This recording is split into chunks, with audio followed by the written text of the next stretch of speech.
The World Series is over. It's officially the MLB offseason, which means that it's time for the Mariners 2025-26 offseason preview. 2025 obviously ended in heartbreak with the Mariners losing to the Blue Jays in the ALCS Game 7, up 2-0 heading back to Seattle, and then we all know what happened after that. 2025 was right there within our grasp. It was ours for the taking, is what it felt like. 2026, we win it all. And so on the agenda for today, we're going to go through the Mariners 2025 end of season roster, look at some of the stats, talk through some of the positives and some of the notes of what we saw throughout the season. Then we'll get into the 2026 payroll analysis for the contracts that are heading into next season and what to expect. Sounds like the estimated payroll for opening day is supposed to be around $166 million, give or take. That's just based off of what Jerry and Justin had said at the end of season media presser. Then once we understand the payroll, we're going to get into creating a competitive and sustainable roster for 2026 and beyond. The Mariners have one of, if not the best farm systems in baseball. I believe 9 prospects in the top 100, the most out of any franchise. They have a loaded MLB roster currently. They have the best farm system in baseball. A lot of guys that are going to make an impact this season. They can use some of those guys for trade chips this offseason and at the deadline next year. We're going to try to figure out how to best utilize the resources that we currently have, the money that we're allowed, and we should be able to build a roster that can compete for a World Series next year and the rest of this decade. Then at the end, we'll get into the opening day roster 2026 if the couch GM is the actual GM of the team. So starting off, this is the Mariners 2025 end of year lineup, give or take. It's not talking the exact playoff roster or the exact end of season roster, but this is just a general of what you saw most days at the end part of the season. This is the best Mariners offensive team that we've seen really ever, especially since the early 2000s at the very least. For a good part of the season, the entire 1 through 9 was above league average in weighted runs created plus. Overall value at the plate, 1 through 9 was better than league average, which is just unheard of for the Mariners. And in years prior where it was the pitching staff that was the strong part of the Mariners roster, this year, it really was the offense. The Mariners went 90-72 this season, which is a 55.6 winning percentage. They had a plus 72 run differential. And this is actually the third time over the past 5 seasons that the Mariners have won 90 games. This is the third time over the past 5 seasons that the Mariners have won 90 games. And the Mariners are actually one of just 4 teams in MLB to win 85 plus games each of the last 5 years, with the Dodgers, the Astros, and the Brewers. And as we know, the Mariners won the AL West division for the first time since 2001 this year. So even though the Mariners got 90 wins 2 other times the past 5 seasons, 90 wins this year was able to get the job done. Part of that is the decline of the Astros we saw this year, but that just gives more fuel to the fire of why the Mariners need to go all in right now. The Mariners 113 weighted runs created plus was 3rd in all of baseball, so their team as a whole was 13% above the league average team. Their 238 home runs this season was 3rd in baseball. 161 stolen bases was also 3rd in baseball, one of the best power speed combos in all of baseball. Their 766 runs was 9th in baseball. Their 244 average was 20th in baseball. And kind of surprising, the Mariners had the 3rd overall weighted runs created plus. However, their 234 doubles was 29th in baseball, and their 9 triples were also 29th in baseball. So while they had a ton of value at the plate, a lot of it came from the home runs, and hardly any came from the doubles or triples. And going down the list, Randy Arozarena had yet again another 2020 season. He actually had a 25-30 season, a 120 weighted runs created plus. Cal Raleigh, MVP season, a 161 weighted runs created plus on top of catching every day, 60 home runs, 125 RBIs, to go with 14 stolen bases. Now, moving forward, we can't expect MVP Cal Raleigh to come out every year, but with this type of season, we can expect a certain level of production moving forward. I would say 30 to 35 home runs is more realistic, but if he's a 40-plus guy, then that would be huge. The improvement that he made this offseason from the right side of the plate is incredible. Just for an example, last season versus left-handed pitching, so as a right-handed hitter, he had a 183 average, a 696 OPS. Versus right-handed pitchers, his batting average was 50 points higher, his OPS was 70 points higher. However, this season, as a right-handed hitter, his batting average was 281, whereas his batting average from the left side of the plate was 231.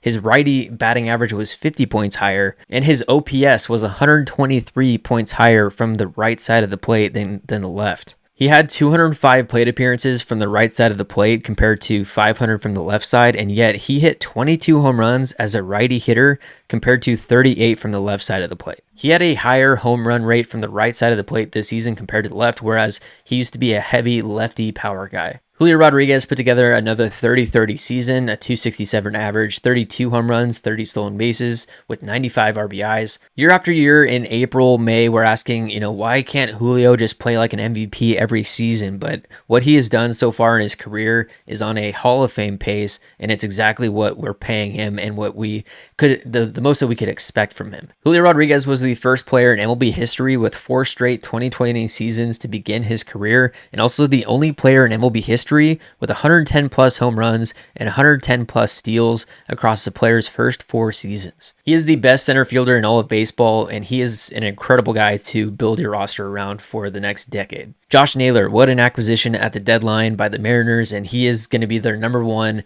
signing target as a free agent heading into this offseason. He had a 128 weighted runs created plus as a whole. With the Mariners specifically, he had a 137 weighted runs created plus. On the year, he had a 295 batting average, 20 home runs, 92 RBIs, and 30 stolen bases for a guy that has one of the slowest sprint speeds in all of baseball. He is a baseball IQ guy, is always locked into the games, and is a massive plus on your roster as a whole. Jorge Polanco, what a season he put together after the year prior. He had a down year. He was injured after the Mariners had traded for him in January of 24. This season, for the span of about a month, and I think it was May, and then also to end the season and into the playoffs, Jorge Polanco was one of the hottest hitters in baseball. He finished with a 265 average, 26 home runs, 78 RBIs, 32% above league average at the plate as a switch hitter. He played a lot of DH this year, but we also saw a lot of second base in the later part of the year and heading into the playoffs. Jorge's another guy that you want to target in free agency and bring back for relatively cheap to really build the depth in your lineup.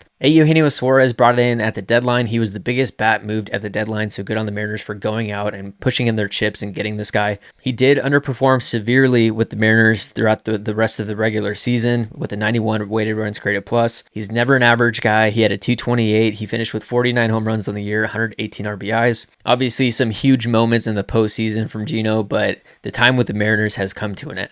Dominic Canzone was a good part of that lower third of the lineup for a decent amount of time. He actually led the Mariners with batting average, a 300 batting average. He had a 141 weighted runs created plus. He played in just over half of the Mariners regular season games, 82, and he should be in the mix next year for that right field position along with Victor Robles. Victor Robles got injured very early on in San Francisco. He flew into that net, and I expected him to be out for the rest of the season. Dislocated shoulder, that looked bad, but he came back to do what he can the rest of the regular season and into the playoffs. He had just a 75 weighted runs created plus, but he was signed to an extension, which we'll get into later. But I expect a big bounce back from Victor Robles next year, and again, somewhat of a platoon in right field with Dominic Canzone and Victor Robles. In the 9th spot, JP Crawford, the most tenured Mariner currently, had a 113 weighted runs created plus, 265 average, 12 home runs, about par for the course of what to expect from JP in a season. Then on the bench, we had rookies Cole Young and Ben Williamson come up and get their cups of coffee. They're going to be a big part of next year and the future. Mitch Garver, backup catcher, Luke Raley, Miles Mastroboni, and then Leo Rivas with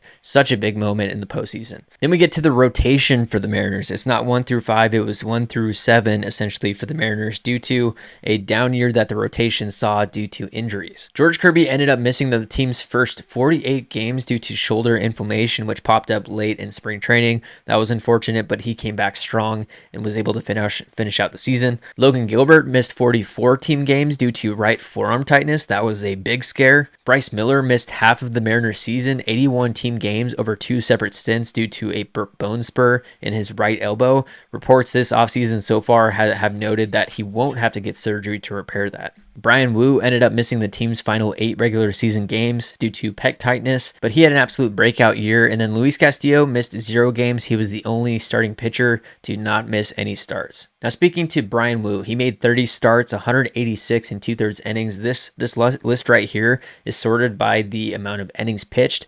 Brian Wu led the rotation in innings pitched, which you would not have expected heading into this year. A 2.94 ERA, his 0.93 whip was third in all of Major League Baseball. He had a 9.55 strikeouts per nine, a 1.74 walks per nine. His 5.5 strikeout to walk ratio was also third in baseball. His 200 batting average allowed was seventh in baseball. His 21 quality starts was tied for fourth. And Brian was one of the most efficient pitchers in all of baseball. He required just 14.54 pitches per inning pitch, which was second in all of baseball. Luis Castillo had a business as usual type of year. 32 games started, just Mr. Consistent, 180 and 2/3 innings pitched, a 3.54 ERA, 1.18 whip, 8.07 strikeouts per nine, 2.29 walks per nine, a 2.43 average allowed, 18 quality starts. Then Logan Gilbert, the most tenured guy in this rotation outside of Luis Castillo, had 25 games started, 131 innings pitched, at 3.44 ERA, 1.03 whip. His 11.89 strikeouts per nine was first in all of baseball among starting pitchers with at least 100 innings logged. He also had a 2.13 walks per nine, 209 average allowed, and 8 quality starts. Then George Kirby, 23 games, 126 innings pitched, a 4.21 ERA, 1.19 whip, 9.79 strikeouts per nine, his 2.07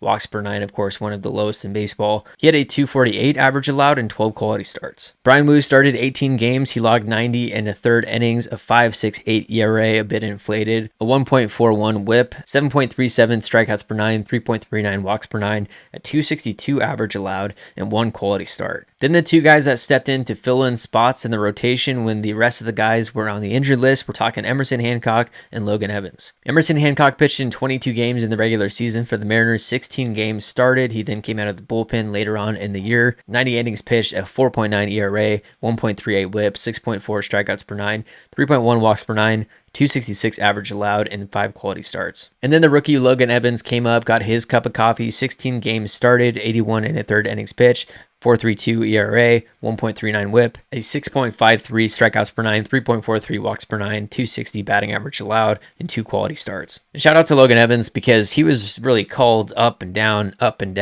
making starts here and there.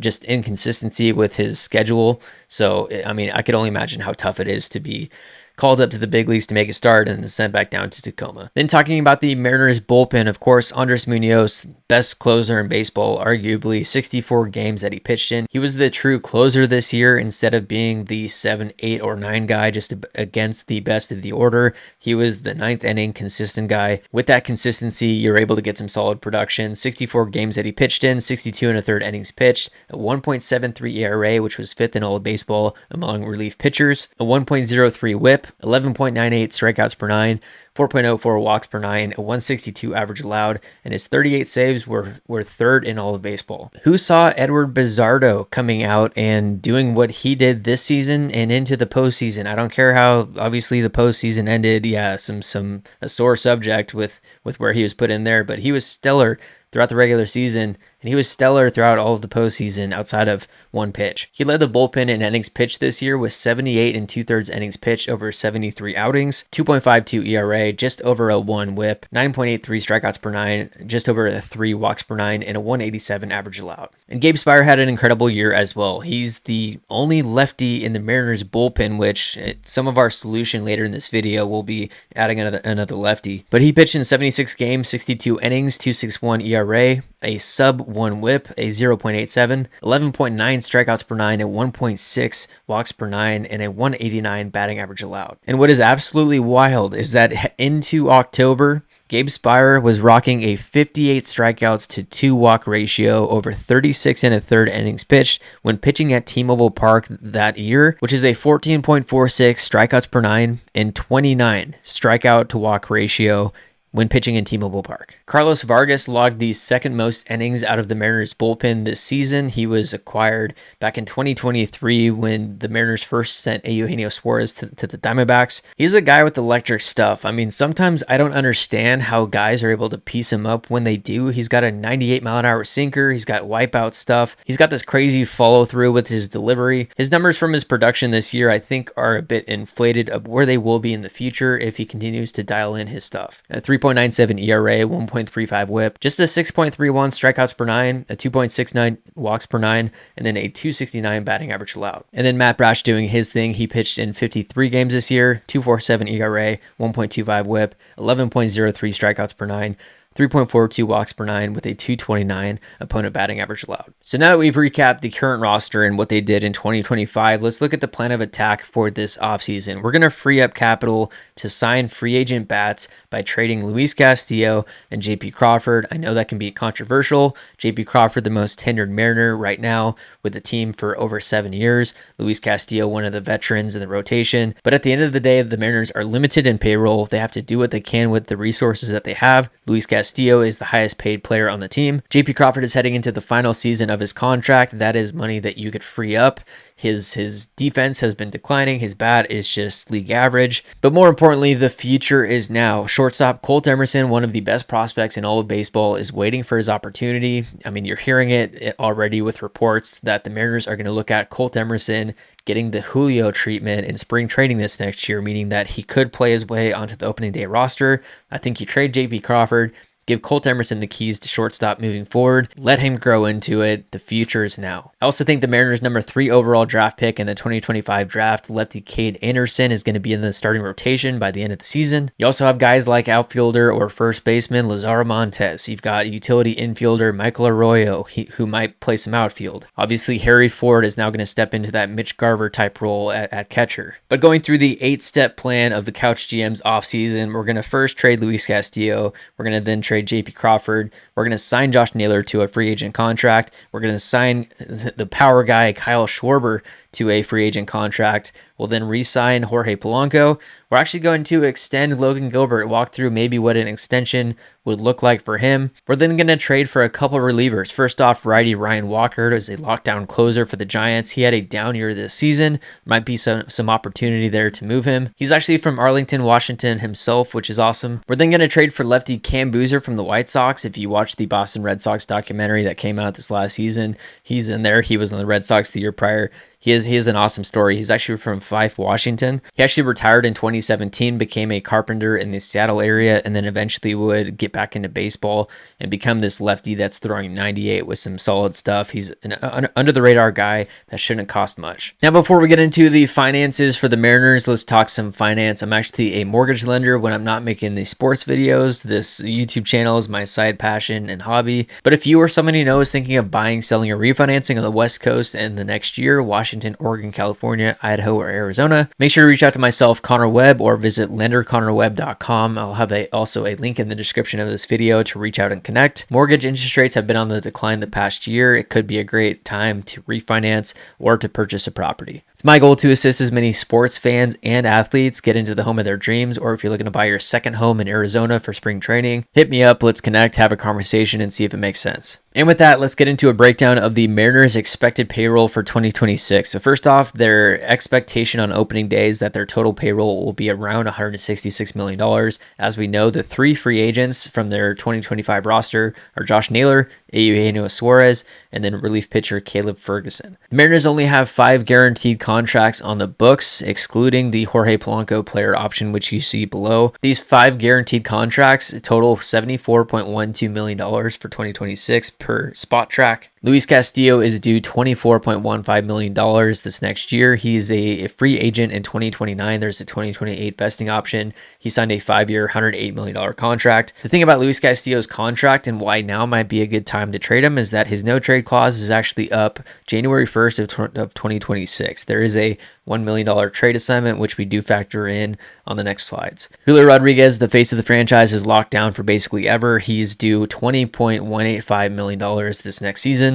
Kyle Raleigh, signed to an extension during spring training this past year, is due $12.66 million this next year. He is locked down through the 2030 season. JP Crawford, as I mentioned, is due $12 million this next season and becomes a free agent in 27. And then Victor Robles was signed to an extension last year. He is due $5.125 million this next season and becomes an unrestricted free agent in 2028. Then there are 3 options. So the first off is Jorge Polanco's player option, which became a player option for $6 million if he exceeded 450 plate appearances, which he did. It would become an $8 million player option if he were to exceed 550 plate appearances. I'm not sure on the actual rules for this because he did not exceed 550 plate appearances during the regular season. However, if you add in his postseason at-bats, he did exceed 550 plate appearances. Online, it's showing his player option at $6 million.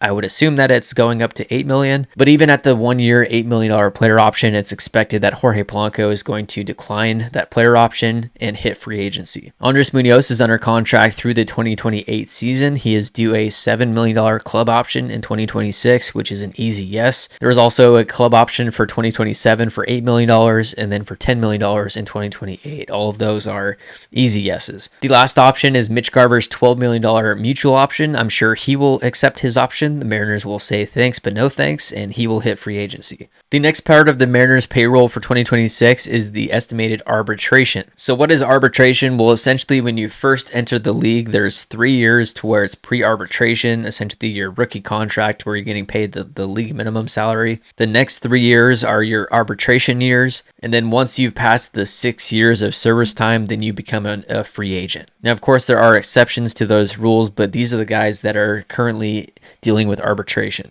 And arbitration is basically the player comes to the table with a certain number of what they feel their value is. The team comes to the table with what they think the player is valued at. They could either come to an agreement on the arbitration number, or they can go to an arbitration third-party committee. They argue their case, and then the arbiter would actually determine the amount. The total arbitration numbers for the Mariners is at $47.7 million. Of course, with any of the guys on this list, they could non-tender a contract. So the numbers here are the estimates via Spot Track of what the player likely will get in arbitration, but the Mariners can decide to just not offer a contract to any of these players, at which point they would automatically enter free agency. The total arbitration estimate for all of these guys totals $47.7 million. Randy Arozarena is getting speculation of potentially the Mariners might shop him because he is the most expensive arbitration contract at $16 million. Some reports have him at $18 million. Logan Gilbert, ballpark, $11.5 million. George Kirby, $6.5 million. Trenton Thornton, $3 million. Bryce Miller, $2.5 million. Matt Brash, Luke Raley, Gabe Spire, Taylor Saucedo, Jackson Kowar, and then Gregory Santos. Due to the $3 million price tag, and Trenton Thornton is now 32 years old. He obviously is coming off of that Achilles injury this last season. I think it makes sense for the Mariners to non-tender him a contract, thus reducing this $47.7 million by $3 million. Then also, I think the Mariners non-tender Taylor Saucedo, so another $1.25 million comes off the books. So as you see at the top there, 43.45 would be the total of estimated arbitration based on non-tendering those two guys. Then the Mariners have 19 players that are pre-arbitration, which totals about $15.58 million. So when you look at all of this together, the 5 guaranteed contracts, the arbitration, the pre-arbitration, that comes to a total of $133.15 million. You then add in Andres Munoz's $7 million club option, and that gets you to $140.15 million, which gives you about $26 million to work with in free agency. Now, the numbers obviously vary. None of the numbers are actually officially public, but there are websites that try to estimate exactly where the payroll is. So now this brings us to our first trade scenario. Luis Castillo, as I mentioned, is due $24.15 million in 2026. He is due another $48.3 to $73.3 million in the remainder of his contract. As I mentioned, his no trade clause is up January 1st of 26. He is also due $1 million trade assignment. If you were to trade Castillo, that frees up $23.15 million, which reduces the 2026 payroll for opening day down to $117 million. You then would have a rotation of Logan Gilbert, Brian Wu, George Kirby, Bryce Miller, Logan Evans, and the rest of the farm system for the rotation for opening day. I think it's very realistic that Cade Anderson gets on the Trey Savage plan or trajectory to where he starts at high A Everett, and then by the time the Mariners reach the World Series, he's pitching it into the playoffs and in the World Series out of the Mariners rotation. Durangelo Sanger, I think, has the same type of potential to be in this type of role. He made it up to Double-A Arkansas this past year, so we'll have to see if the Mariners favor Durangelo or Anderson in the rotation. I think Durangelo, at the very least, could come out of the bullpen in the playoffs. And then I think Ryan Sloan in 2027 makes his debut, and he's got the potential to be an ace. Now, I think it makes sense for Castillo to go to the Giants because the Giants do have a need in the starting rotation. They really just have Logan, Webb, and Robbie Ray as the veterans in the rotation for the next years. Robbie Ray is heading into the final year of his contract. Obviously, the Mariners traded Robbie to the Giants. The Giants are more willing to have a elevated payroll compared to the Mariners. And then also talking to the later Ryan Walker trade, I think it makes sense that Luis Castillo could be in talks to bring Ryan Walker to Seattle. And then, like I mentioned at the beginning, this is looking at the present, but then also at the future. Like in your farm system, you have a potential number one ace in Ryan Sloan. You just drafted the best pitcher in college baseball from this last season in Cade Anderson with the number 3 overall pick that you looked out on. You got Durangelo Senja, a complete anomaly,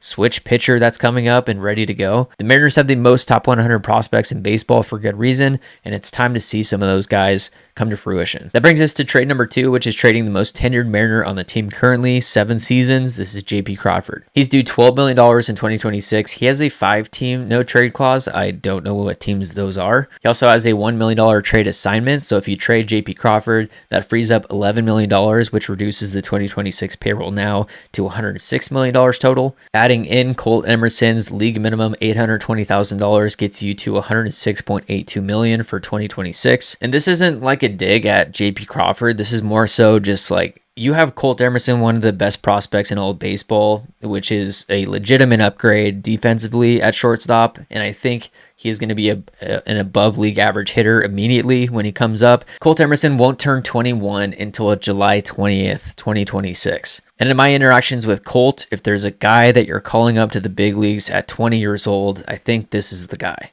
He is a baseball guy, a true baller. His maturity is off the charts for his age. I think you bring him up opening day, let him ride the roller coaster of being a rookie in the major leagues. He's going to be a huge plus at shortstop. Like Ben Williamson is a huge plus at third base defensively, but the bat has to catch up. I think Colt Emerson is a pure hitter. His batting average should be approaching 300 every year, and he's going to lean into that power as he grows. I'm not scared at all to have Colt Emerson on the opening day roster at shortstop. Third base, you have Ben Williamson, who has perennial Gold Glove upside. He's 25 years old on a league minimum contract. Colt Emerson is going to be stellar at shortstop, 20 years old on a league minimum contract. Either Cole Young or Jorge Polanco deciding on what the Mariners do this offseason. Cole Young could be on a league minimum contract as well, 22-year-old. He's got some solid upside with the bat as well. You then hand Josh Naylor the freaking blank check at first base. You got the platinum dumper at catcher. This is going to be one of, if not the best infields in all of baseball next year and for years to come.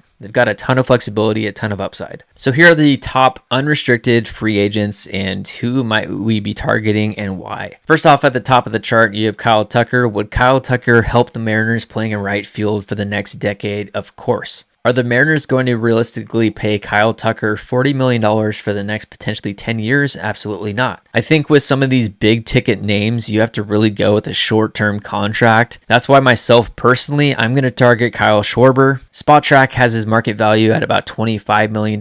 I think he'll get paid more than that in free agency. He's 32 and a half currently, so if you want a short contract for that, he's also a DH in a left field. The only real younger guys on this list are Kyle Tucker at the top. He's right at 29 years old. Bo Bichette is going to be 28. Josh Naylor's 28. Then Luis Ariz and Gleyber Torres. I think the Mariners' number one target obviously is Josh Naylor, but then we're going to go Kyle Schwarber with what he can bring to the table, something short term. Whereas I think the rest of the guys above Kyle Schwarber are going to be looking for 5+ year deals. So the first free agent signing, this is the obvious one, is signing first baseman Josh Naylor. I debated on 4 or 5 years, $18 to $22 million. I think 5 years, $100 million, make him a 9-figure player. If you hand Josh Naylor a $100 million contract, I think it's very hard for him to say no, especially with the experience that he just had in Seattle. You look at his numbers in Seattle, he had a 137 weighted runs created plus in the regular season, 37% above league average. He then had a 176 weighted runs created plus in the playoffs with the Mariners. He himself has said that he likes hitting in T-Mobile Park, which is a rarity.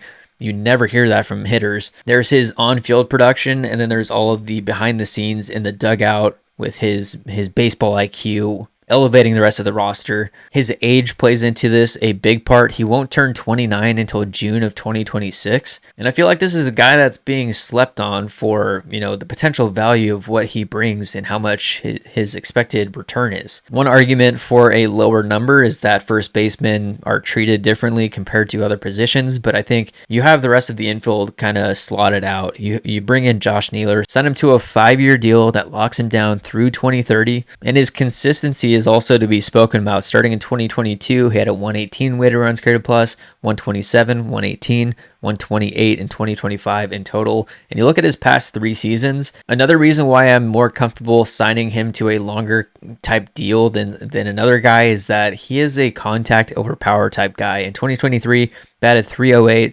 17 home runs. He had 10 stolen bases that year. In 2024, he more so is sold out for power, which you can see. He had 31 home runs, but his batting average dipped to 243. And then in 2025, he ended up hitting 20 home runs, but his batting average jumped back up to 295. He's just one of those pesky guys. I did not really care for him, to be honest, before he joined the Mariners, just with the fire and the passion that he plays with. It's almost a bit annoying when you're on the other side of it. And then adding Josh Naylor's $20 million gets you to $126.82 million for 2026. And this guarantees that Josh Naylor, Cal, Julio will all be in your lineup through the 2030 season. This 5-year deal would sign him through his prime, through his age 33 season. Next up, and this one's a bit out of left field, literally. He's a left field / DH, but this is signing Kyle Schwarber to a 3-year, $84 million contract, which is $28 million a year. As we all know, the Josh Naylor contract will break the record for Jerry DiPoto's largest contract ever to a hitter,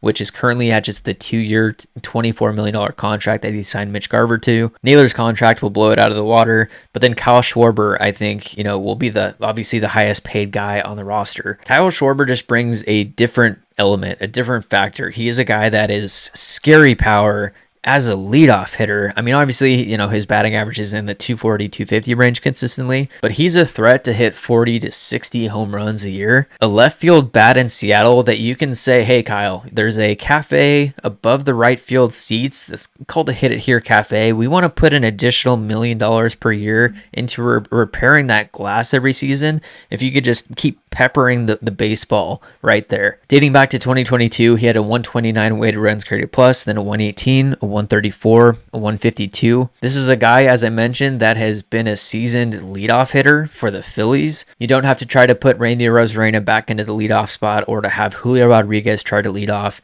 Just stick Kyle Schwarber up there. He's going to hit nukes. His bat plays in any ballpark, and if you add Kyle Schwarber's $28 million a year, that gets you to $154.82 million now for 2026, and this guarantees that Kyle Schwarber, Josh Naylor, Cal, Julio will be in your lineup through 2028, and if you are considering shopping Randy Arozarena in left field, this allows you to do so even more if you did want to put Kyle Schwarber out there in left field. I also think this gives you more of a solidified DH instead of, having Cal at DH some days, Harry Ford catching, or another random guy at DH. You can have Kyle Schwarber as your set DH. You could also put him in left field, as I mentioned, if you want Randy to be a DH or a day off. But then next up, we're going to be signing Jorge Polanco to a 2-year, $24 million contract, $12 million per year. Adding in Polanco's $12 million now gets you right to that $166.82 million for 2026. Jorge is fully healthy, as we've seen. He could be your second baseman moving forward. So here's the same layout. You got Ben Williamson at third base. You got Colt Emerson at shortstop. Jorge Polanco. Then you got Josh Naylor, and then, of course, Cal Raleigh at catcher. And again, a lot of this thinking of who you're going to be trading, who you're going to be signing, is thinking about the long term and who you have coming up in the system. Because you have Lazaro Montes, who could be playing in one of the corner outfield spots. He could be at first base or DH at some point later this year. A true power bat that you're going to want to find a spot for. You also have Michael Arroyo, who's really a utility guy at this point. Really, right now, a second baseman, utility infielder. I believe it was Ryan Divish that said that he might be playing some left field. Both of these guys could be factors as early as next year. Next up, let's talk through a potential extension of Logan Gilbert, as we saw with Cal Raleigh during spring training this last year. Could be the same type of thing heading into next year with Logan Gilbert. He is the next guy that's going to be approaching free agency in the rotation. Of course, he is really the first of this wave of talent that has come through in 2021. Drafted, developed, debuted with the Mariners. My potential offer for Logan Gilbert is a 5-year, $108 million contract extension, which would be an average of $21.6 million per year. He currently has 2 years of arbitration left and would become a free agent after the 2027 season. So you technically don't have to extend him if you don't want to right now. You could wait, but of course, the sooner the better. And part of it is to give him a little more reassurance up front right now, give him a little more capital up front right now. He's estimated to receive about $11.5 million in 2026 through arbitration. So the extension would be structured with him receiving $15 million in 2026, which would be higher than that projected ARB number. Then for his final year of potential arbitration, he would receive $18 million. And then in years 2028, 29, and 30, receiving $25 million for each of those seasons. This would extend him through his age 33 season, essentially through his prime. You would have both Cal Raleigh and Logan Gilbert on the same team through at least the 2030 season. It's not overcommitting money to him. It's giving him some up front, and then likely by the time 28 to 2030 rolls around, he's going to be somewhat underpaid compared to the top of the line pitchers that we expect him to be. I think this type of number would be realistic. Of course, with any extension, you got to have a little bit of a hometown discount type thing. Like, of course, when the Mariners brought in Robbie Ray, they gave him a $115 million contract over 5 years. This would be less than that. But it's the hometown discount. It's the fact that he has 2 years of arbitration left on his contract. And then, of course, this would extend him through 2030. So it would guarantee that Gilbert, Kirby, Wu, Miller, etc. would be all in the rotation through at least the 2028 season. And then you trickle in the Ryan Sloan, the Cade Anderson, Jurangelo Sanjos into the rotation. This is going to be one of the best rotations in baseball for the foreseeable future. Now, a bit of an off-the-radar trade that you might not have thought about is trading for relief pitcher from the Giants, Ryan Walker,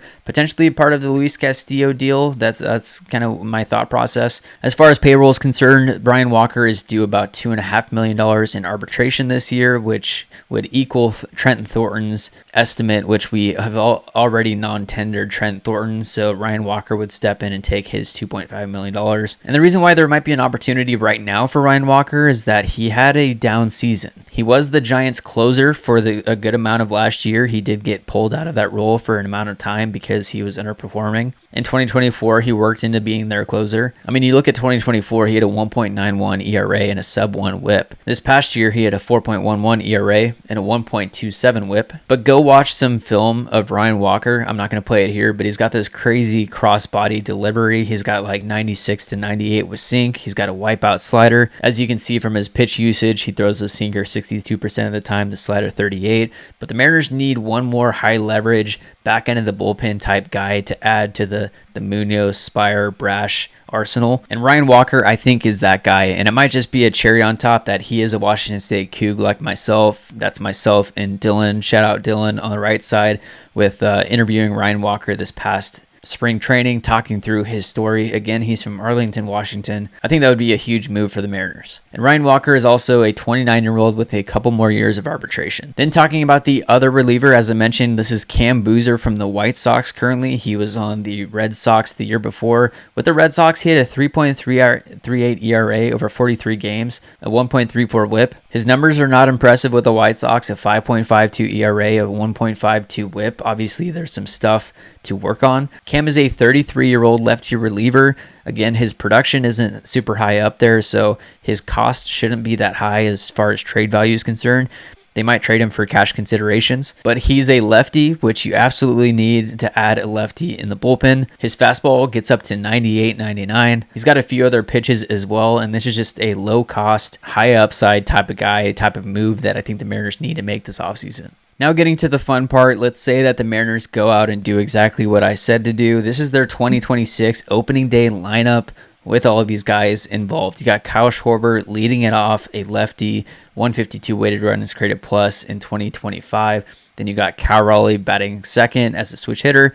You got Julio Rodriguez in the 3-hole, Josh Naylor 4, Jorge Polanco 5. You got Randy Arozarena down at the 6th spot. Colt Emerson batting 7, Ben Williamson 8, Victor Robles 9. Then on the bench, you have Cole Young, Harry Ford, Luke Raley, Miles Masterboni. To start, you got Leo Rivas that you can bring up at any time. At some point, potentially, we see Lazaro Montes, Michael Arroyo, some of these other guys come up. And I'm especially okay with starting these rookies or these guys with little amounts of experience on opening day, because if you build out the top 2/3 of your roster like I did here, you can afford a little bit of a learning curve in the lower third of the order. Victor Robles, I think, will be an above league average hitter. You also have Dominic Canzone there that I didn't mention. But then depending on how things are going later on in the year, you can always add at the deadline to the holes that you need to fill. As far as the Mariners rotation at this point, since you've traded Luis Castillo away, you now have Logan Gilbert, who I think gets another opening day start. Brian Wu, I think, jumps up to number 2. You got George Kirby 3, Bryce Miller, and then I think Logan Evans is going to be the number 5 starter to start the year. I think Cade Anderson at some point is going to enter into the rotation. Then I also think Durangelo should be out of the bullpen at some point by the end of the year. Then with the trades for Ryan Walker and Cam Booser, you have Andres Munoz as your closer. You got Ryan Walker as one of your setup guys. You got Gabe Spire as the premier lefty. You got Edward Pizzardo right there. You got Cam Booser as another lefty. You also have Carlos Vargas, Matt Brash, and various other guys. So that sums up my thoughts, my game plan for this offseason for what the Mariners should do. Let me know your thoughts in the comments below. I'm sure you have an opinion for better or worse on the moves that I projected. And if you have a guy that you think the Mariners should pursue, let us know in the comments below. Make sure to like and subscribe to the Couch GM for more content like this. Have a great offseason, and I'll see you in the next one.